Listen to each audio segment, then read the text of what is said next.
গতকাল ছিল আমাদের ঘরে দেবগৃহ প্রবেশ। সকাল সকাল পুরোহিত মশাইও চলে এলেন নারায়ণ নিয়ে। আর বাবা মা স্নান করেই, সামনে অনেক নিয়ম কানুন ছিল, তাই সমস্ত নিয়ম কানুন মেনেই দেবগৃহ প্রবেশ হলো। আমি পুরোহিত মশাইকে বললাম যে আমি একটা ঠাকুরের জন্য ফুলের তোড়া নিয়ে এসেছি, সেটা সামনে দিয়ে পুজোটা শুরু করুন। তাই পুরোহিত মশাই সেইভাবেই পুজোটা শুরু করলেন।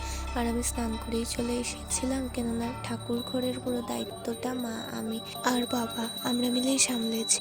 আর দিদিভাইকে বলা হয়েছিল যে তুই লাড্ডুকে সামলাবি, কারণ অনেক লোকজন আসছে তো, আরও লাড্ডুকে সামলাচ্ছিল, না হলে ও একা থাকবে বলে।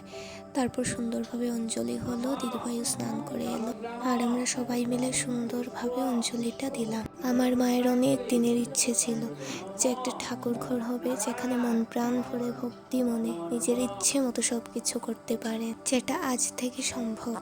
নারায়ণ পুজো দিয়ে আজ ঢোকা হলো, তাই অনেক নিয়ম। আমাকে বলা হলো অল্প ফুল নিয়ে আসতে, তাই আমি নিয়ে এলাম। এদিকে বাবাকে বললেন কিছু নিয়ম পালন করতে, তাই বাবা গেলেন।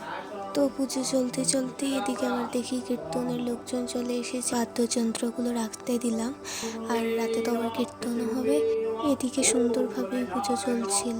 এদিকে আমার মা পায়েসের ভোগ রান্না করেছিলেন, আর বারোয়ারি রান্না করেছিলেন আমার রাঙ্গা দিদা ও কুট্টিমণি মিলে। হ্যাঁ, কুট্টিমণি মাকে অনেক হেল্প করেছিল।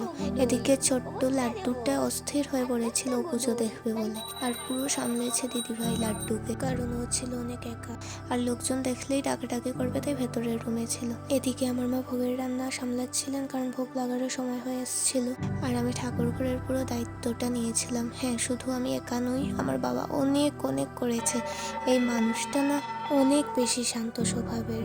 আর কাল আমি আমার বাবার মুখে না অনেক খুশি দেখেছি। যাই হোক, মধ্যে একটা সুযোগে শাড়ি পরে চলে এলাম। এদিকে ভোগের রান্না হয়ে সুন্দরভাবেই কিন্তু ভোগটা লাগলো ঠাকুরের, আর তারপরেই ব্রাহ্মণ ভোজন হলো। পুরোহিত মশাই এবং আমার বাবা এই দুজনকে আগে আমার রুমে বসিয়ে ভোজন করানো হলো। আর তারপরই আমরা সকাল থেকে উপোস করেছিলাম, তো তাই অনেক খিদে পেয়েছিল, তাই আমরা বসে গেলাম আমাদের পরিবার মিলে সবাই খেতে। আর প্রসাদ পুরো অমৃত হয়েছিল।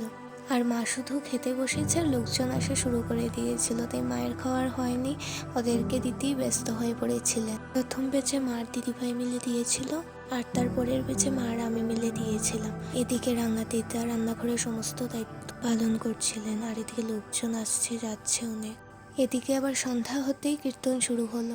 সারাদিন সবার অনেক খাটাখাটি গেছে, জানি যে একটু পরেই ঘরটা পুরো ফাঁকা হয়ে যাবে, আর ভালো লাগবে না, শরীরটা একদম আর মানছিল না এত সারাদিনের পরিশ্রম। তবু আনন্দটা যখন শেষ হয়ে যায় তখন তো মনটাও ভারী হয়ে যায় না, তাই সব ফাঁকা হতেই মনটা অল্প খারাপ হয়ে গেল।